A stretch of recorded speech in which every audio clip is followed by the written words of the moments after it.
Hey there, Brain Hackers. Dave Farrow here. I'm talking with Jo Wilkins. She is the CEO of Mystic Publishers, Inc. It actually has several imprints, and she's involved in traditional publishing as well as helping people with independent publishing. So this is all part of our Brains Behind the Book series. If you haven't seen some of these, you can check out some of the other videos. We are trying to provide as much tips and techniques and tools and ideas from behind the scenes in the publishing community to anybody and everybody who is an author right now that wants to get published. So you're going to find out more about that right after this. Hey, Jo, how you doing? I'm doing fine. That's good. So you wear a few different hats, but you're Mystic Publishing Inc. You have two different imprints, right? Where you do more like, well, actually, you explain the different imprints. We're Mystic Publishers. There is another company that started after us that's Mystic Publishing. Oh, them bastards. They take your name. So anyway, what was the question again? So what are the two imprints that you do? So you do some sort of like psychic sci-fi stuff, and then you do more traditional genres? Yeah, that's our commercial end. And then we have Vision Novels, which is the self-publishing or indie publishing. Okay, so if somebody's in a situation where they're an author and they've got a dream, they've got a passion, they want to get that out to the world, what would you say, starting right off, what's the most important thing that they need to do right now, before and after they contact a publisher like you? Start their platform. They need to get a blog.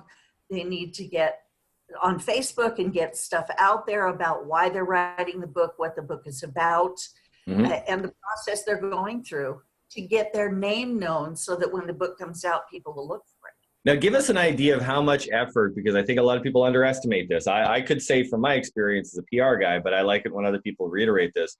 How much effort does it take to get your name known? You're talking about, doing readings, going to public events, things like that. How much effort would you say it is?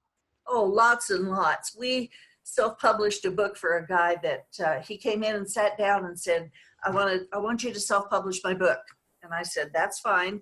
I said, what's your marketing strategy? He says, I'm going to hide a $25,000 here in Vegas. And I'm going to have all the clues to finding it in the book. And I mean, it was immediate. I said, okay, are you going to start now? And he says, yes, I've already started. Can you actually say that again? We had a little bit of a glitch. I apologize. We had a glitch in it. So continue just from the beginning about the story about the guy who came into your office. Okay, we had a guy that came into our office to self-publish. And I asked him, I said, what's your marketing plan?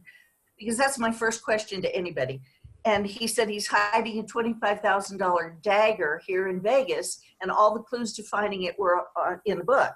And I said, great. I said, when are you starting your marketing? And he said, I've already started it. He started Quest Mysteries, and he said that was a place where online they could go and compare what they had found. I mean, he sold huge amounts of books. Because that is a brilliant hook. That is really, really nice. Yeah. But it was easy to do his book because he had it all edited. It was in good shape. And that's one thing that a lot of people that do self-publishing just skip. They skip over the editing. And there's lots of flaws in the book. And then people go, oh, I don't want to pick up anything by them again. Yeah, this was a big surprise to me because I was your... I was your average C student. I have a high IQ, but it's more in the creative realms, right? So I always felt like I have dyslexia. So I always felt like, oh, I'm a terrible editor, and all these people who are writers are so much better than me, and they don't make mistakes. And every time I'm talking to a publisher, they say all of these manuscripts have errors in them, grammar and spelling and everything. And here are these people who probably have English degrees, probably fancy themselves to be, great writers. Why do they make so many grammatical errors? Is it just human nature, or do you just, because you're the writer, you don't see your own errors? You can't edit yourself. You see on the page what you think you wrote. Yep. Not what actually got there. And each time you change it, you have the ability to make typos. Yeah. I also find reading your work out loud, just not to anybody, but just to yourself, was really, really helpful. I do sales copy now, and I'm paid very well to do a lot of sales copy. Like I'll write websites for people and emails and sales letters and things like that. And yeah, you're right. I think it says something, and then I go through it with the client, and I'm reading it out loud, changing and editing it, and make it actually coherent as I go through, pretending that that's what I meant the whole time. I hope no clients see that particular line, and if they do, it wasn't you, it was another client. When my co-author and I, because we're authors too, when we finish a manuscript, I'll go down to Tempe with my husband, because that's where my co-author lives, and we'll sit at the kitchen table, and his wife sits on one side, my husband sits on the other side, and Richard and I read to one another. And they're always stopping us saying, whoa, whoa, whoa, read that again, because that's not what you have written on the page, what you read. But what we read was what we thought we put on the page. Wow. So you really need a good editor, somebody who knows about passive voice, because you don't want to write in passive voice. You want to write in active voice, because that brings the reader in, and it makes them connect with the characters in the story. That's actually interesting. There's a tactic I use in sales copy, just to go on a tangent here, where I use passive voice a lot, or at least I actually recommend to people they speak in past tense, but it's more for credibility's sake. If I'm saying this product does X, Y, Z, that sounds very uncredible because I'm making a claim. But if I say, it has been said by our clients that this product has given them this, that's a passive voice, it's past tense, but it's much more credible, so it's interesting, like different rules for different areas of life, I guess. Well, the narration in your plot, in your prose, needs to be in active voice. Mm-hmm. The dialogue is always in passive voice, because that's how we speak. Yeah, that's true. That's true. So it's the verbal versus the written. Use passive voice. Yeah. Yeah. Yeah, that makes a lot of sense. Okay, so actually, let's talk about a few other literary issues like that. What else are the most common? Aside from passive voice, what else would you suggest that when you read a manuscript, it really makes a difference between a good story and a great story? The hook at the beginning. Oh yeah. If you've got 5 pages of backstory before your story starts, nobody's going to wade through that to read the book. They're going but isn't it cliche to start at the climax though? No, you don't start at the climax. You start at a life-changing moment for your main character. Mm. Like if you're writing a murder mystery, what's the thing you want to do? You want to have someone there that finds the body, or someone comes in the room and talks to your main character that says, somebody's missing. You've got to find them for me. That's a life-changing moment. That's something that draws the reader in and says, wow, I got to find out. I got to turn the page and find out more. That makes a lot of sense, actually. I like that. All right. You got another one? So no passive voice, starting with the right hook. Even I would say you have to hook people on the first page, but you're right, like the first 5 pages. Absolutely. And another thing is, when you end a chapter, unless you're writing in short stories like J.K. Rowling did, her books all short story oriented. But if you're writing scene by scene, you need to have a small cliffhanger at the end of each scene, and that little teeny hook, like the phone rings. Mm-hmm. Here's the person that's on the phone. Yeah. Or what do you mean that J.K. Rowling writes in short stories? What do you mean by that? Every one of her chapters is a complete short story about an event that happened during the life. And then near the end, all the short stories tie together to a climax. That makes sense. Yeah. Theme running through of Voldemort. What would you suggest? That's a great way to write a book. To think of it like 20 chapters is 20 short stories that tie together. You can. It depends on how the author chooses to present the material.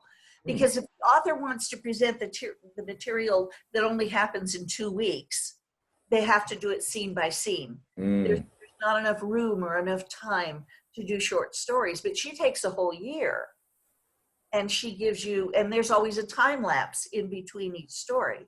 That makes sense. Yeah. Well, it's fascinating, the different strategies and tactics. Okay. So getting on to the marketing, something that we agree on is that these authors, if they want to be successful at all, they have to do marketing. What are the tactics and tricks that your top authors have used? And by inference, if somebody is planning on using this, then you're much more likely to bring them on as an author, right? For the self-publishing, for the traditional publishing, it's more the quality of the writing. Okay. I got one submission that was 5 chapters on 1 page. But so I understand the quality of the writing, but still at the end of the day, you still, if somebody comes to you with a platform, that's still a plus in their Oh, absolutely. Right? Absolutely. And just as a platform, we mean like, followers on social media, they got friends, they got people, they got fans, they've got maybe some sales of a previous book or work or short stories that they've done, they've got some background. Right. Well, we always want to have a bio. We ask for a bio, a synopsis and 3 chapters for a submission, because we can usually tell, we can usually tell within the first 5 or 6 pages whether or not we want to pick up the book. But I just signed a guy in Canada, Ontario, Canada. And the boring part. I know. Yeah, that's where I came from.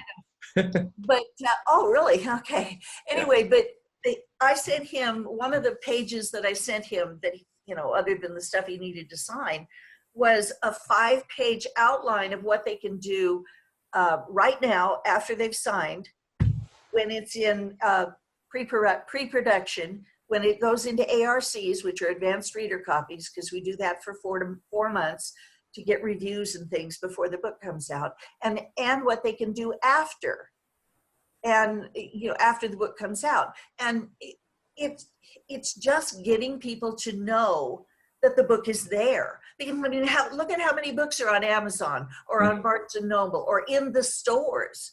I mean, you've got to have the word out. You've got to have your name known. That's one of the biggest things about selling a book. I have one author who's done absolutely nothing since we signed her book 2 years ago. Yeah, it's fascinating because people talk about, what's that? It's not selling. Yeah. Well, people talk about the job of being a writer and they think it's you sitting at a table writing. And the job of being a writer, and I don't know why this is considered, like, people think of the traditional job of being a writer, but like, go back as far as you want. Everybody that wrote something promoted it. You can go back to the Gutenberg, you go back to the press, you can go back to some of these early stages. There was people who did poetry readings in other people's houses. Why do you think they did that? It's because they were trying to sell their books, and we think back to these times as if, just somebody's writing quality, they were discovered and they became famous. And I just don't think it ever was like that. It's like the one night wonder. Yeah. The name of the book, The Firm. Okay. You take that. It became a great hit. And they said, what else do you have? And he says, well, I have these other books that I've been selling out of the trunk of my car for the last, X amount of years. And they picked up some of those and they made movies and the books sold well. Yeah. But the thing is, that person, he was already promoting himself. And the thing is, even if those early promotions were terrible and didn't really pay off in terms of selling a lot of books, that the other side of the coin of sales is that it transforms you. When you talk to customers every single day, you find out what they want. So that book, The Firm, was written with 1,000 conversations in mind with people he had talked to about the other books that he had written, You can even go to the other side. Amanda Brown, I believe her name was, wrote, the one about her becoming a lawyer. Okay, I think I know the one you're talking about, yeah. Legally Blonde. She went through and self-published through one of the vanity presses. And then she took that book and because it was rejected by every publisher in the US, too frivolous, okay? She self-published, took that book and went to Hollywood, took the book around to everybody there and got it as a movie, took it off of self-publishing, and then every publisher in the US wanted her. Yeah, If well, I find it hilarious that the critique is that it's too frivolous, and then of course she went to Hollywood and said, "Well, I'll show you frivolous." Yeah, and once it was picked up there, she did all the marketing, she did all of the, one-on-one with the producers and, heads of whatever direction that they go in Hollywood. But, I mean, she already had the book in her hand. She went in the back door. It doesn't happen very often, but it still happens. I mean, it's one way. I think it doesn't happen very often also because not many people do that. You know what I mean? Like I remember talking to somebody when I was, I gotta be like 17 or something. And I told everybody that I wanted to be an entrepreneur. I wanted to run my own business. And, they said, well, the chances of success are very, very low, and on that, now what I know is the chances are very low because people don't really do it. They say they want to run their own business and they give it a little bit of try for a little bit and then quit. Right. I treated it like an unpaid part-time job, put in at least 20, 25 hours every week for 10 years before I really made real money. Actually, I should say that. I mean, when I was 21, I started making real money at it, but it was still like a few years where it was like 20 hours a week and I didn't make any money at it, but I learned and I figured things out, and improved. And now, of course, I've got a great lifestyle because of all that foundation that's built. Well, publishing is an old boy network. I mean, let's face it, it is. If you know somebody, you have a chance to get read. If you don't know anybody, it goes in the slush pile. Right. I'm not obligated to anybody to read this. And when that gets too high, they go back. They go back to the author. Well, I'd like to think I have an advantage because I'm an old boy now, but I don't really know. I don't know if I was going into a new genre, but I do think though that it's also a really good skill to be able to make new friends, make new networking. Most of the money I've made in my businesses has been from a joint venture with somebody, and they think, well, you must be really connected. And I was like, no, I went up to them and I introduced myself, and built that connection. I wasn't boring with them. No, If you want to promote a book before it's published, you need to go to conferences. You need to meet and pitch to agents. You need to do everything that you can and use every contact that you can. Yeah. Patrick Labruto came to one of our conferences because I started the Las Vegas Writers Conference here. And he came to one of the conferences. And when he found out that I had a connection and didn't use it, he was very upset with me. I mean, he reamed me up one side and down the other and yelled at me because my father was Gene Roddenberry's police partner on the police force. They wrote in a black and white for. That's fantastic. That's a great story. I didn't want to use him. I wanted to do it on my own. Right. And that's kind of a foolish idea though, huh?